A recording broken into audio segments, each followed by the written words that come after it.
How's it going, guys? Thank you for joining me today. We are going to cover some of the changes that came in patch 6.1, mainly the rogue changes, or at least right out of the gate we're going to the rogues as opposed to anything else or alphabetical order.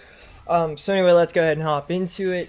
So, for rogues currently, they only buffed Outlaw in a major way. Outlaw got a 10% damage buff to and keep in mind this is only the damage, not the buff that you get from Ghostly Strike. So Saber Slash, Pistol Shot, Ghostly Strike, and Blunderbuss have all been increased by 10%. The reason why I felt like I had to point out that it was the damage that Ghostly Strike did and not the modifier or the debuff that it puts on people, because that would mean you would be putting out 20% extra damage. So it only does 10% extra damage, which is still a decent amount, I guess. It didn't do much. It was never used for its damage, but hey, any damage helps. The others, of course, help quite a bit. That 10% damage increase is gonna make a decent difference in PvP and PvE, really.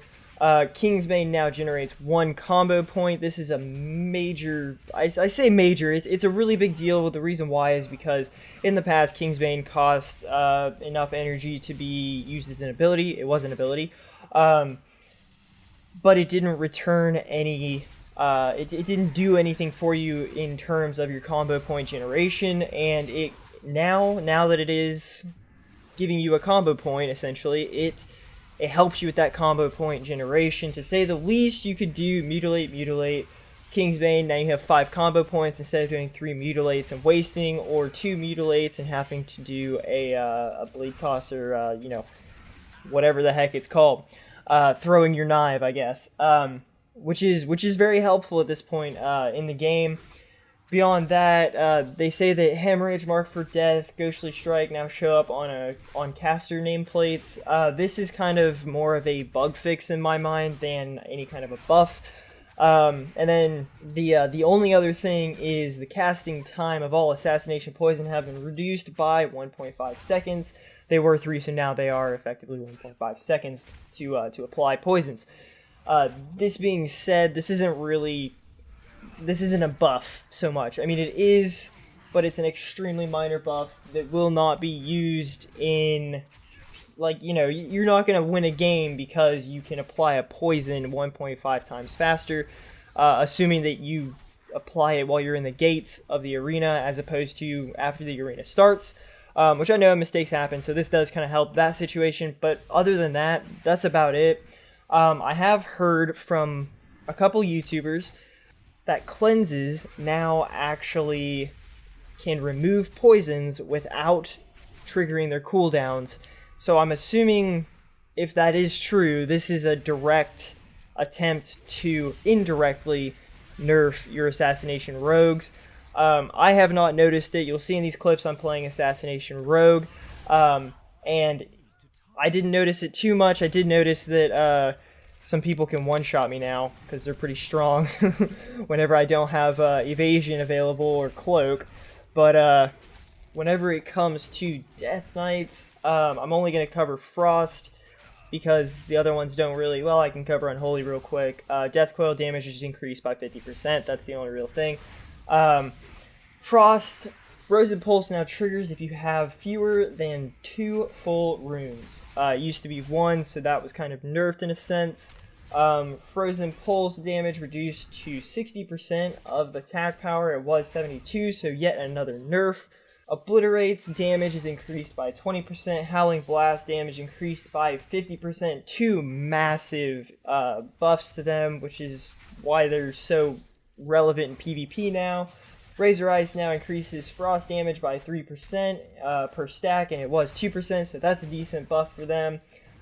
Glacial Advance now hits targets in melee range more reliably. That's about all for those guys. I don't really want to cover all of these, so I'm kind of going to go through and just mention ones that have had major changes. It's not really worth talking about things like the poison changes on rogues if that were not my main class. Whenever it comes to Mage, Fire Mage has had a Pyroblast damage reduction of 6%, Flame Strike and Aftershock damage increase of 15%, which I guess they're trying to give them more of an AoE feel and a less single target feel. Whenever it comes to Arcane, Arcane Blast, Arcane Missiles, and Arcane Orb have all been increased by 15% damage. Arcane charges now increase mana cost by 125%, and it used to be 100, so that is a nerf for them. Essentially, just about all of Frostmage abilities, really, have been increased by 5% in damage. Blizzard damage is increased by 10. I'm just going to list them off here. Frozen Orb, Ebon Bolt, Combat Storm, Frost Bomb, Ray of Frost, Frost Bolt, Ice Lance, Flurry. Yeah, that's it. All of those have been increased by 5%. Lonely Winter now increases the damage of affected spells by 25%, which is a buff, from 20%. Water Jet now deals 100% increased damage. Water Bolt damage is also increased by 25%. Brain Freeze now also increases the damage of your next flurry by 50%. So, my best prediction here is that Frost Mage and Rogue is going to come back. I say come back. It's never really gone anywhere, but I think it's going to be something that we see a lot more of in the coming days, I guess, of this patch. As you guys know, Frost Mage Rogue has been around literally since vanilla, you know? That's been a great comp ever since then, and I don't honestly see it going anywhere because it's a high control, high damage comp. It can't really take too much damage in because, you know, rogues are extremely squishy, so are mages, but it has a ton of control, so as long as you can push your opposition off of their game, you should be good, you know, because you can control them and deal a ton of damage at the same time. So that's my prediction there, is that we are going to see a ton more 2s and 3s comps with Rogue Mage in it. Whenever it comes to Retribution Paladins, the hidden overpowered class in World of Warcraft, Holy Wrath now deals 2% or 200% of your missing health and damage to 4 nearby allies, up to 120% of your maximum health. Yeah, that's how Paladins can one-shot you. Actually, they have 2 abilities. They can one-shot you if you're stupid, but that's the one that's like, if they're missing health, they can just press that button and it deals a shit ton of damage.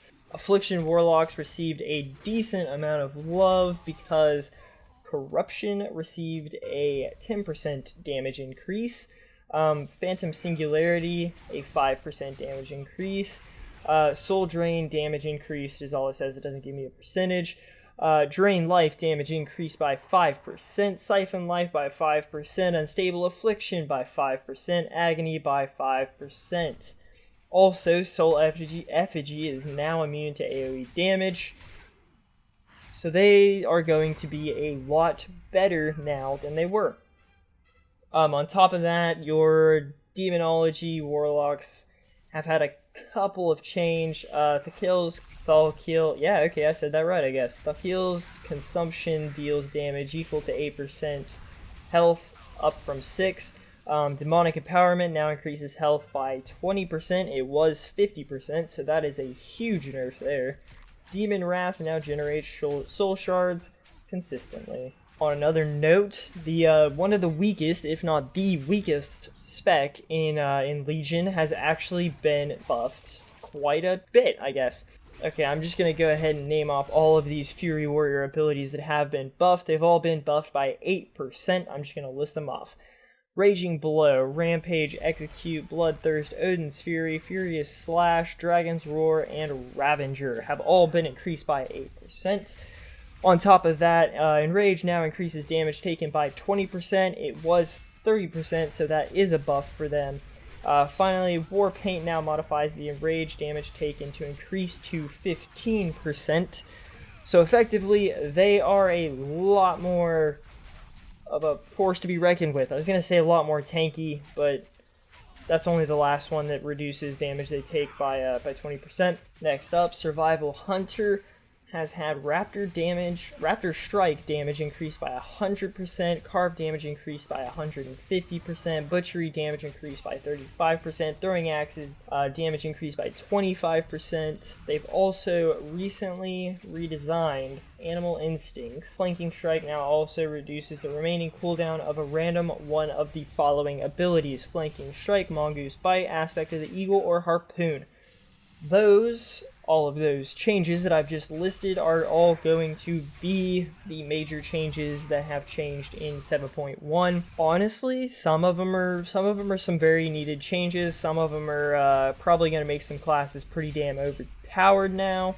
But hey, I'm glad that we're seeing some love Rogue being from the devs, especially Outlaw Rogue, because Outlaw Rogue has been a shit spec since probably the beginning of all this, you know, seeing as that it was a super RNG based spec, and you know, Sub and Assassination have been better than it the whole time.